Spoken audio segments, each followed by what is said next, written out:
Muliakan Allah, kembali kita bersyukur atas segala nikmat Allah dengan mengucapkan Alhamdulillahirabbil alamin. Salam dan salam kita doakan selalu bagi junjungan Adam Nabiullah Muhammad sallallahu alaihi wasallam, dengan senantiasa kita lafazkan Allahumma shalli wa sallim wa barik alaihi.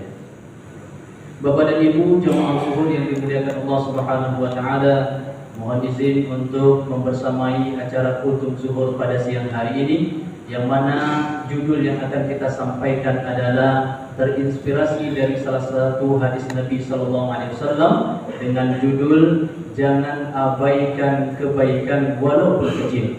Jangan abaikan kebaikan walaupun kecil. Kenapa judul ini kita sampaikan kaum muslimin? Karena boleh jadi kita seringkali mengabaikan hal-hal kecil yang bernuansa kebaikan, bernuansa amal soleh demi memburu hal-hal yang besar yang belum tentu kita peroleh. Maka dari itu mudah-mudahan dengan ayat dan hadis yang akan kita sampaikan dalam waktu yang terbatas ini, kita termotivasi, tersadarkan untuk tidak lagi mengabaikan hal-hal kecil yang bernuansa kebaikan yang barangkali bisa kita lakukan dalam kehidupan ini. Bapak Ibu jamaah yang dimuliakan Allah, dalam Al-Quran Allah tegaskan kepada kita, wa ma taf'alu min khairin ya'lamuhu Allah, atau dalam ayat yang lain, wa ma taf'alu min khairin fa innallaha bihi alim. Substansi dari ayat ini kaum muslimin, Allah memberikan informasi kepada kita, hai hambaku kata Allah, segala sesuatu yang kalian kerjakan itu Allah tahu. Apapun yang kita lakukan Allah tahu itu. Maka dari itu tidak ada yang luput dari pantauan dan penilaian Allah Subhanahu wa taala.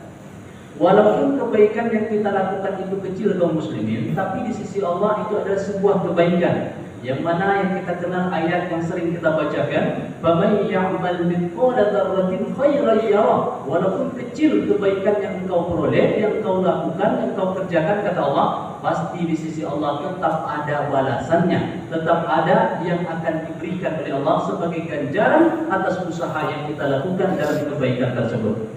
Maka Bapak Ibu yang dimuliakan Allah Subhanahu wa taala, boleh jadi kebaikan-kebaikan kecil, amal-amal soleh yang sedikit itu kelak akan mendapatkan rahmat di sisi Allah Subhanahu wa taala. Ada sebuah hadis yang sahih kaum muslimin, kata Nabi sallallahu alaihi wasallam berpesan kepada kita semua. Apa ketika itu Nabi berpesan kepada para sahabat? Apa kata Nabi sallallahu alaihi wasallam? La tahqiranna bil ma'ruf syai'an. La tahqiranna bil ma'ruf syai'a, kata Nabi. Wahai para sahabatku, janganlah kalian mengabaikan hal-hal kecil yang bernuansa kebaikan, bernuansa amal soleh. Karena boleh jadi kaum muslimin yang dimuliakan Allah, kebaikan kecil itu akan mendapatkan surga dari Allah. Kebaikan kecil itu akan menghapus semua kesalahan kita. Kebaikan kecil itu boleh jadi akan menghindarkan kita dari nerakanya Allah Subhanahu wa taala. Apa kebaikan-kebaikan kecil itu kaum muslimin yang dimuliakan Allah? Kata Nabi dalam hadis ini, ya, walaupun kebaikan itu engkau lakukan seperti engkau bertemu dengan saudaramu dengan wajah yang menyenangkan, itu adalah bentuk kebaikan, kata Nabi SAW. Jadi hal-hal kecil ini seringkali kita abaikan Bapak Ibu. Kenapa? Karena menurut kita itu pahalanya mungkin tidak besar, kebaikannya mungkin tidak banyak, kadang-kala kita abaikan hal-hal yang demikian. Nah, ini contoh kecil yang diberikan oleh Nabi SAW. Mudah-mudahan kita mulai mengingat bahwa setiap kebaikan itu bernilai di sisi Allah Subhanahu wa taala. Hadis yang kedua kaum muslimin yang dimuliakan Allah, suatu ketika Nabi melihat seorang laki-laki berada dalam surga. Apa kata Nabi SAW kepada para sahabatnya? Aku melihat seorang laki-laki berada dalam surga. Tapi uniknya Bapak Ibu, hadis ini membicarakan laki-laki tersebut masuk surga bukan karena amalan-amalan yang besar, Pak. Bukan karena sholatnya yang banyak, bukan karena zakatnya, bukan karena infak, sedekah, haji, umrah dan lain sebagainya. Tapi amalan laki-laki ini masuk surga kecil sekali, kata Nabi SAW. Apa amalannya Bapak Ibu? Suatu ketika laki-laki itu lewat di sebuah jalan, kemudian dia bertemu dengan sebuah pohon yang tumbang. Pohon tumbang tadi menutupi bagian jalan. Lalu dia pulang lagi ke rumahnya, diambil parangnya, kemudian dia datangi jalan tersebut, kemudian dipotong-potongnya pohon yang tumbang tadi, lalu disingkirkan oleh dia, dipinggirkan oleh dia. Apa yang dia ucapkan? Mudah-mudahan dengan usaha saya ini tidak ada orang yang mengalami kesulitan. Aku bersyukur kepadamu ya Allah telah melakukan pekerjaan yang kecil ini. Maka kata Nabi SAW, kaum muslimin, orang tersebut dijamin surga oleh Allah Subhanahu wa Ta'ala. Kita tidak tahu, Pak. Kita sangka dengan amalan-amalan besar kita masuk surga, belum tentu.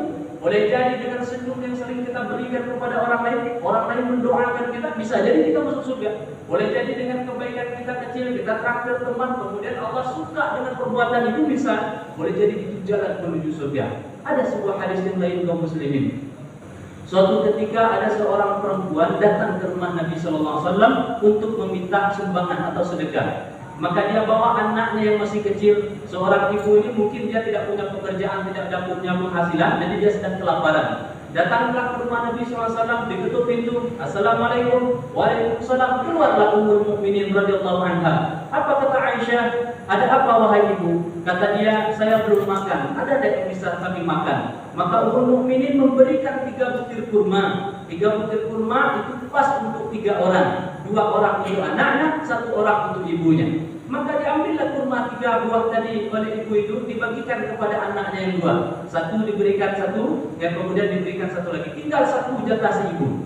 Maka dibiarkan anaknya makan terlebih dahulu. Maka selesai makan anaknya yang 1 habis, anak yang kedua habis. Ketika ibu itu akan memakan kurma, kedua anaknya merengek. Apa kata mereka? Ibu, kami masih lapar ibu. Maka dengan mata yang berbinar, dibelahnya kurma yang 1 yang tersisa, dibagikan kepada kedua anaknya. Melihat hal itu, tersenyumlah Ummul Mukminin. Kemudian mereka pergi meninggalkan rumah Rasul, dan Aisyah pun masuk ke dalam rumah. Tak lama setelah itu, kaum muslimin, datanglah Rasulullah pulang ke rumah, dipisahkan oleh Aisyah. Ya Rasulullah, tadi ada seorang ibu datang kemari membawa 2 anaknya. Kemudian aku beri 3 butir kurma, lalu diberikan 1 butir kepada anaknya, dan 1 butir giliran dia.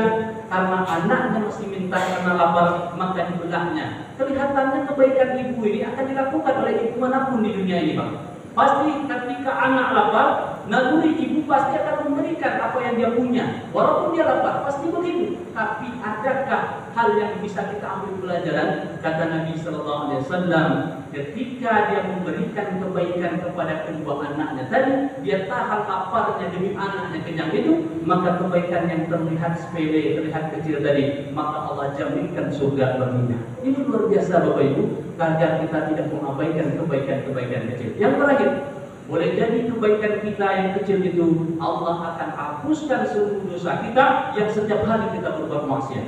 Dikisahkan di zaman Bani Israel, kisah ini populer dalam hadis. Ada seorang perempuan mohon maaf berzina, setiap hari dia berzina. Kemudian di suatu hari dia kehausan, nampaklah oleh dia sebuah sumur. Kemudian dia ambil dengan sepatunya air, lalu dia minum. Tak lama ketika dia akan berangkat, datang mohon maaf seekor anjing. Anjing itu juga menjulurkan lidah ke dalam peket mengambil air, tapi karena tak sampai, maka melihat itu apa kata perempuan?